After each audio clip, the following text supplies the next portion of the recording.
What if Pokemon Brilliant Diamond and Shining Pearl had a huge secret in store for us next year? We've got a brand new rumor. Let's take a look. Butterfree, go!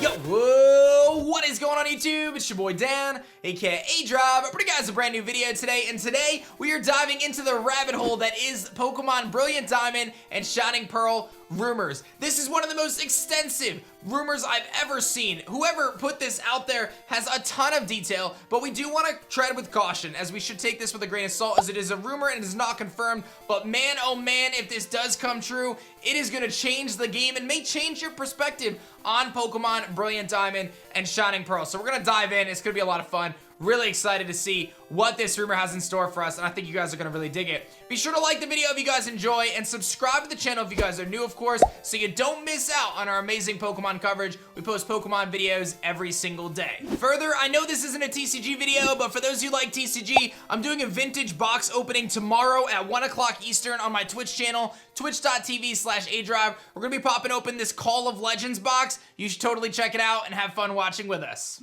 All right, so here is the rumor, and this is, like I said, one of the most extensive rumors I've ever seen. It's insane.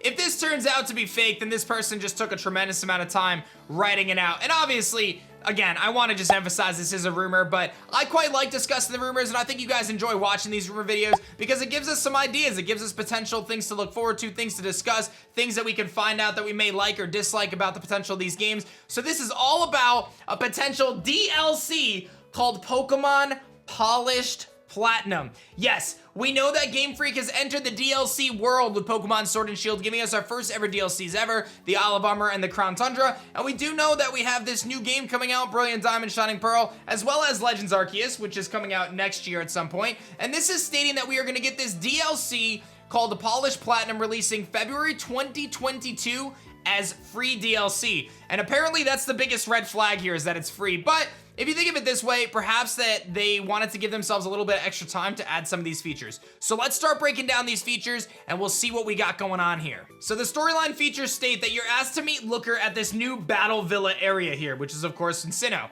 Looker then tells you he has assembled an elite task force made up of stat trainers. Now, when we think of stat trainers, those stat trainers are trainers like Cheryl, Mira, Riley, Buck, and Marley. These were special trainers that you teamed up with in the Sinnoh region to get through various caves, if you remember. And Cheryl's in Eterna Forest. Obviously, Riley, he has his Lucario outside of the water gym. So we probably know who these characters are, right? Marley and her Arcanine, etc. His elite task force has gone missing and he needs your help. It starts off at the Fuego Ironworks, where you meet Mr. Fuego and Cheryl out front, and you want to look at Looker's task force and face her fear of Team Galactic. Fuego says Team Galactic took over his Ironworks to build something. You battle a pair of grunts, and then Commander Mars, who says they have already been transported away. Reporting back to Looker, he says nothing was spotted leaving the area, so he can't explain how it was transported. And this goes on to discuss a handful of different things. Then you go to Wayward Cave, which is under the cycling road. Croagunk appears with a letter from Looker. It instructs you to look out for Croagunk, who can show you the way. You meet Mira inside, who is trapped between breakable rocks.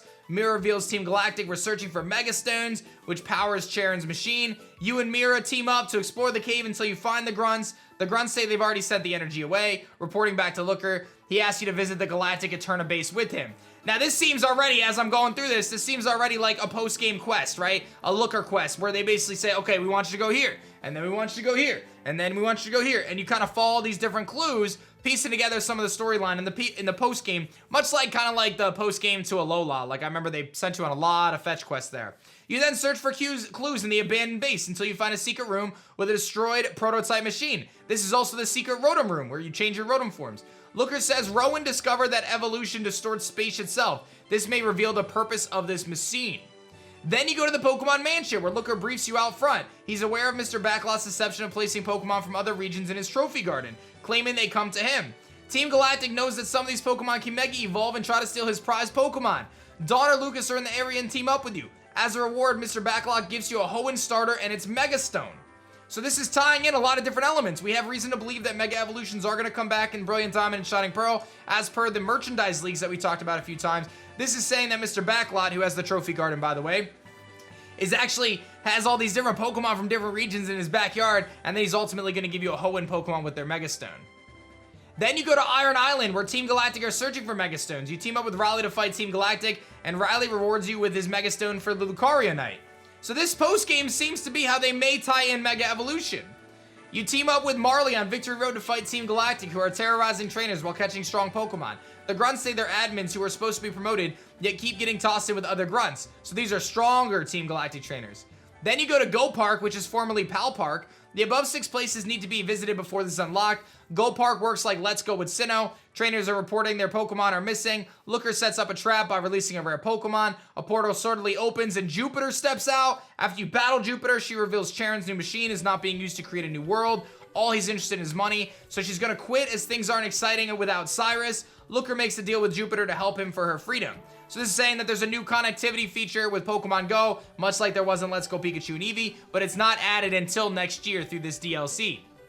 Jupiter then reveals the final piece, Stark Mountain. You need Croagunk to rescue Buck, who's trapped on a platform in the middle of lava. Looker's Croagunk helps you by placing shortcuts throughout the mountain. Jupiter can seen fighting Galactic Grunts. Finally, you meet Charon, whose plans to awaken Heatran. He says the energy produced would sustain his machine forever. After defeating the Grunts, protecting Charon, Looker emerges from a rock and attempts to arrest Charon. Though Charon escapes through a portal, Looker says his officer may have caught some Grunts, and they'll question them. Jupiter storms in and says she extracted answers herself in her own way. Furthermore, a wave of dark energy fills the sky. Jupiter says it's coming from Galactic headquarters. You meet up with Looker, and the stat trainers like Cheryl and Buck and Riley. They have a quick meeting, and as Looker crowns Cheryl a member of the team, he says that the energy readings confirm that the machine is there. Galactic headquarters has been rearranged with new panels, warp panels, and locked doors. Due to the machine consuming power, the lights are going to shut off at various stages, limiting your vision. If you find Croagunk, he's wearing a light that can help you out. You'll find the entrance to a new basement. It includes traps from the underground. You'll participate in a series of double battles with different stat trainers. And then you ultimately find Commander Saturn with several Grunts and scientists in a holding cell. He says they overthrew him and overtook the headquarters. Saturn tells you a code that can stop the machine. This is a really in-depth post-game.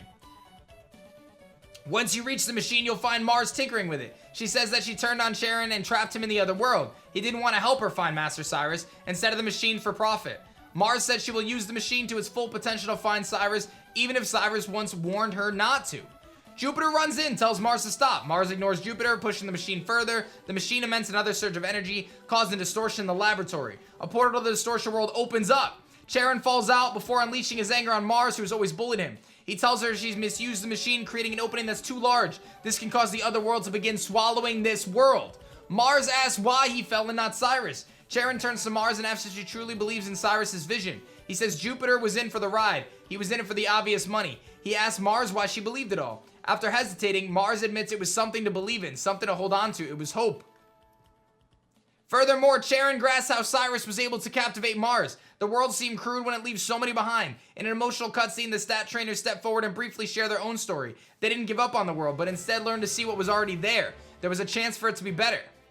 Looker points to Jupiter and says she came from Mars. Touch Mars step back from the machine as the portal stabilizes. Mars stands by Jupiter. Everyone turns to look at Charon. Charon says he's touched by what happened, acting like the good guy. 2 police officers walk in and take Charon away. You deactivate the machine with the code Saturn gave you, and the portal to the different dimension world disappears. Cynthia then arrives and asks if everything's okay. She wants you to meet you at her Canalave library immediately. At the Canalave library, Cynthia tells you about the distortion world and that Charon was trying to access it. It's a mirror world, and that everything that happens in one world reflects in the other. Looker's investigation revealed that Team Galactic had been building a base of operations in the distortion world. If anyone was to happen there, it could be devastating to this world. Cynthia suspects this otherworldly project isn't new.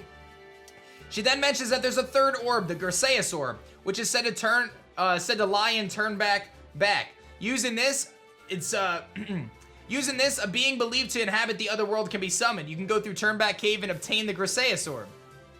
At the top of Spear Pillar, Cynthia summons Giratina. Giratina recognizing you, having watched the events unfold earlier, and it drags you and Cynthia into the distortion world. The layout is largely the same. The strength puzzle has been removed. The Lake Guardians appear to guide you through the world. In a new area, you encounter the Galactic building in construction. There are piles of steel beams nearby. Climbing the building, you find different machines being used. Cynthia says if anything is disturbed here, it could disturb the other world.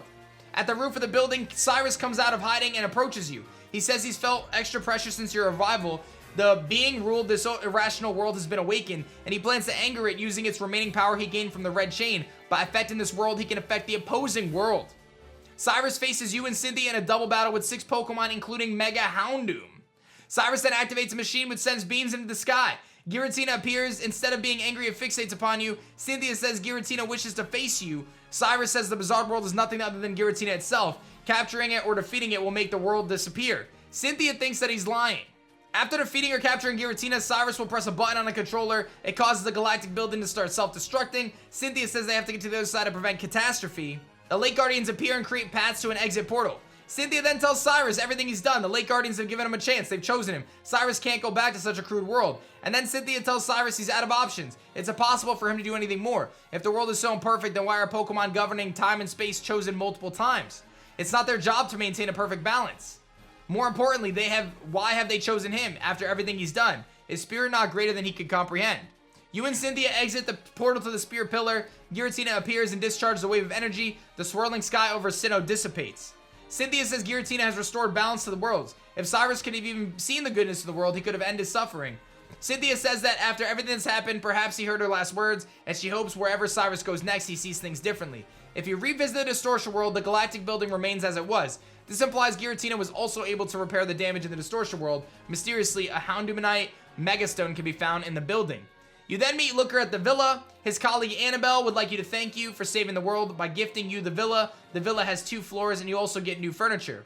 If you visit the Galactic headquarters, you find Jupiter and Mars, who are officially retiring from Team Galactic. Saturn will tell you he's taking over the Team Galactic headquarters and he gives you a Megastone. If you return to Twin Leaf Town, there's going to be snow patches like in Pokemon Platinum. If you visit Barry's house after meeting Palmer, he'll give you a Megastone if you're carrying a Pokemon capable of Mega Evolution. The stone corresponds to that Pokemon. Palmer then leaves.